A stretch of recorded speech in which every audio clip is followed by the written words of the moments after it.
కేవలం 24 స్థానాలే ఇవ్వడంతో కాపు సామాజిక వర్గంలో వచ్చినటువంటి అసంతృప్తి చల్లారుతుందో లేదో తెలియదు కానీ జన సైనికుల్లో మాత్రం అసంతృప్తి విపరీతంగా వచ్చింది. అది మాత్రం చల్లారిపోతుంది. ఎందుకంటే ఒక ఎకోసిస్టమ్ జాగ్రత్తగా మన మెదళ్ళని ఆలోచింపచేసి ప్రభావితం చేయగలిగినటువంటి వర్గం, ఒక ఎకోసిస్టమ్ చక్కటి పద ప్రయోగాలతో పనిచేసేటటువంటి వింగ్ ఒకటి ఉంటుంది. ఇది తెలుగుదేశం పార్టీ హైడ్ చేసుకుంది. ఆ వింగు ఇప్పుడు రంగంలోకి దిగింది.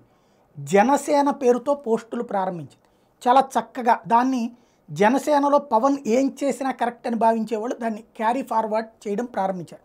తద్వారా కన్విన్స్ చేస్తున్నారు. జన సైనికుడు ఆలోచించు, పవన్ కళ్యాణ్ ఏం చెప్పారు, ఫస్ట్ ట్రిప్పే మనకి 10 సీట్లు వస్తే వాళ్ళు 90% అడిగేవాళ్ళం స్ట్రైక్ రేట్తో అన్నటువంటి. అట్లాగే మనకి 2019లో 137 సీట్లో పోటీ చేసాం, ఒక్కటే గెలిచాం. 2024లో ఎన్ని పోటీ చేసామో కాదు, పోటీ చేసిన అన్నీ గెలిచేలా ప్లాన్ చేశారు. ఇంకెప్పుడు అర్థం చేసుకుంటారు అసలు పవన్ కళ్యాణ్ ఏం చేసినా కరెక్టు. ఆయన వ్యూహాత్మకంగా వ్యవహరించారు. కాపులకి రాజ్యాధికారం రావడం కోసం పెద్ద అడుగు వేశారు. ఇప్పుడు ముందు జగన్ని దించేస్తే ఆ ప్లేస్ మనం ఆక్యుపై చేసుకున్న పవన్ ఆక్యుపై చేసేసుకుంటారు. చంద్రబాబు రేపు పొద్దున పవన్ కళ్యాణ్ కలిసేస్తే గెలిచేస్తాం, అక్కడ జగన్ దించేస్తాం. ఆ తర్వాత జగన్కి జైల్లో పెట్టించేస్తాడు చంద్రబాబు. అక్కడ నరేంద్ర మోడీ కూడా ఒప్పేసుకుంటాడు.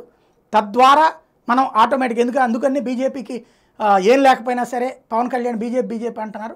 తద్వారా రేపు పొద్దున ఎవరూ లేకపోతే ఇక్కడ జగన్ పరిస్థితి ఏంటి, అప్పుడు వాళ్ళందరూ పవన్ కళ్యాణ్ దగ్గరకు వచ్చేసి శరణ వేడతారు. ఇది మనం అప్పుడు సాధిస్తాం రాజ్యాధికారం అని నమ్మించే ప్రయత్నం ప్రారంభించారు. మరి నమ్ముతారా అన్నటువంటి చూడాలి.